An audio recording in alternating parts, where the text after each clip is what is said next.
आज मैं आपको जैन धर्म और बौद्ध धर्म की समानताओं के बारे में और बौद्ध धर्म के प्रचार के प्रमुख कारणों के बारे में बताऊंगा। तो सर्वप्रथम मैं आपको जैन और बौद्ध धर्म के बीच की जो समानताएं थीं उनके बारे में बताऊंगा। दोनों ही धर्म हिंदू धर्म की कुरीतियों के विरोधी थे और दोनों धर्म जाति पाति, छुआछूत, ऊंच नीच और मूर्ति पूजा के भी विरोधी थे।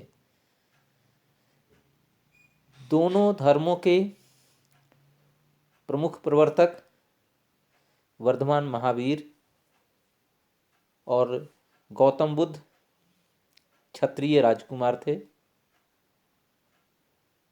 एक का संबंध कपिलवस्तु के राजा सुद्धोधन से संबंधित था, तो दूसरे का संबंध वैशाली से। दोनों धर्मों ने अहिंसा पर बल दिया और किसी भी प्रकार से जीवों को कष्ट देना पाप माना गया। दोनों ही धर्म ईश्वर की सत्ता को नहीं मानते थे, अर्थात ईश्वर के अस्तित्व में विश्वास नहीं करते थे। दोनों ही धर्मों में वेदों को स्वीकार नहीं किया गया। बौद्ध और जैन दोनों धर्मों में यज्ञ और कर्मकांड की जो परिपाटी थी हिंदू धर्म में, उसको स्वीकार नहीं किया गया और वे इन अनुष्ठानों आडंबरों से दूर थे तथा यज्ञ एवं बलि के कट्टर विरोधी थे। दोनों ही धर्मों में आंतरिक पवित्रता की बात की गई। दोनों ही धर्मों में जातिवाद का विरोध किया गया, क्योंकि यहाँ पर समानता का स्वरूप था। दोनों ही धर्मों में मोक्ष समान लक्ष्य था और पुनर्जन्म के चक्र से मुक्त होने के प्रयास के लिए सिद्धांतों को, उपदेशों को मानने से संबंधित। अब मैं बौद्ध धर्म के प्रचार प्रसार के जो प्रमुख कारण थे उनके बारे में बताऊंगा। सर्वप्रथम बौद्ध धर्म का प्रादुर्भाव 6ठी शताब्दी ईसा पूर्व में हुई और उस समय की जो तत्कालीन धार्मिक परिस्थितियां थीं उन्होंने एक अनुकूल वातावरण प्रदान किया। इसके अतिरिक्त बौद्ध धर्म का सरल सिद्धांत भी बौद्ध धर्म के प्रचार प्रसार का एक प्रमुख कारण बना। हिंदू धर्म में यज्ञ और बलि और विभिन्न प्रकार के अनुष्ठानों की बहुलता ने बौद्ध धर्म के सरल सिद्धांतों को लोगों में स्वीकार करने के लिए अनुकूल वातावरण प्रदान किया और यही कारण है कि अधिक से अधिक लोगों ने सरल सिद्धांतों को अपनाने में रुचि दिखाई और इस तरह से बौद्ध धर्म का प्रचार प्रसार बढ़ा।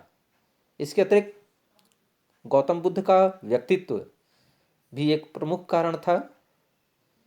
गौतम बुद्ध प्रचार प्रसार के दौरान सरलता, साधना, तर्क और प्रभावशाली उपदेशों के माध्यम से लोगों को आकर्षित कर रहे थे। उनका व्यक्तित्व क्षमा, दया, स्नेह और करुणा का प्रतिरूप लोगों को आकर्षित कर रहा था और यही कारण है कि महात्मा बुद्ध के व्यक्तित्व और चरित्र से प्रभावित होकर अधिक से अधिक लोगों ने बौद्ध धर्म को स्वीकार किया। इसके अतिरिक्त बौद्ध धर्म के उपदेशों और उनके सिद्धांतों में समानता की भावना, जाति प्रथा का विरोध भी एक प्रमुख कारण था। यहाँ पर किसी भी प्रकार की ऊंच नीच का स्वरूप नहीं था। जाति प्रथा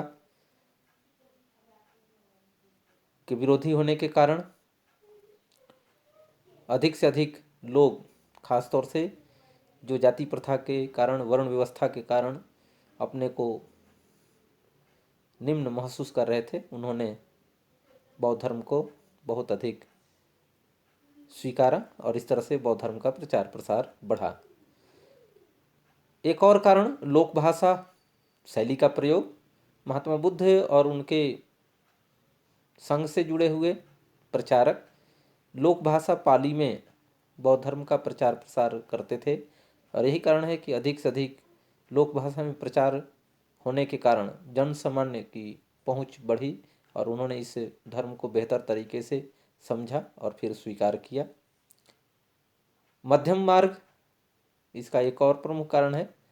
ये धर्म न तो अधिक कठोर और न ही अधिक लचीले का स्वरूप, बल्कि मध्यम मार्ग को अनुकरण करने वाला था और इसीलिए अधिक से अधिक लोगों ने बौद्ध धर्म को अपनाया और इस तरह से बौद्ध धर्म का प्रचार प्रसार बढ़ा। इसके अतिरिक्त मठों की स्थापना और प्रचार कार्य में भिक्षु और भिक्षुणियों की महत्वपूर्ण भूमिका रही है। भिक्षुओं के लिए संघों की स्थापना की गई और मठों में रहने के लिए उनके व्यवहारिक जीवन से संबंधित नियम और कानून बनाए गए और सभी भिक्षु और भिक्षुणी नियमों और कानूनों का पालन करते हुए घूमकर इधर एक जगह से दूसरे जगह वो बौद्ध धर्म का प्रचार प्रसार करते थे। लेकिन एक जो सबसे महत्वपूर्ण कारण है वो है राज्य प्रश्रय। बौद्ध धर्म के तीव्र गति से विकास के लिए या प्रचार प्रसार के लिए राजकीय संरक्षण एक महत्वपूर्ण कारण है। महात्मा बुद्ध के जीवन काल में भी मगध, कौशल, अवंती, कौशाम्बी आदि के राजा उनके अनुयायी हो गए और बौद्ध धर्म के प्रचार प्रसार में अशोक और कनिष्क ने महत्वपूर्ण भूमिका निभाई। विहारों, चैत्य और स्तूपों का निर्माण कराया गया और बौद्ध धर्म के प्रचार प्रसार के लिए राजकीय स्तर पर कार्य किए गए। अशोक के काल में तो न केवल भारत बल्कि विश्व के दूसरे क्षेत्रों में भी बौद्ध धर्म के प्रचार प्रसार के लिए भेजे गए लोग और उसने अपने काल में एक अलग विभाग की भी स्थापना कर बौद्ध धर्म के प्रचार प्रसार के लिए कार्य किए गए। इसके अतिरिक्त बौद्ध संगीतियों का आयोजन भी समय समय पर बौद्ध संगीतियों का आयोजन किया गया और बौद्ध संगीतियों के माध्यम से विनय पिटक, सूत पिटक और अभिधम पिटक जैसे बौद्ध ग्रंथों का संकलन भी हुआ। तो ये सब प्रमुख कारण रहे जिसके कारण बौद्ध धर्म का प्रचार प्रसार न केवल भारत में बल्कि विश्व के अन्य देशों में भी हुआ। आज जब हम वर्तमान परिदृश्य में भी देखते हैं तो न केवल भारत में बल्कि विश्व के अन्य देशों में भी बहुत अधिक संख्या में बौद्ध धर्म के अनुयायी हैं, उनके मानने वाले हैं और इस तरह से हम कह सकते हैं कि ये सब प्रमुख कारण रहे जिनके कारण बौद्ध धर्म का प्रचार प्रसार तेजी से हुआ।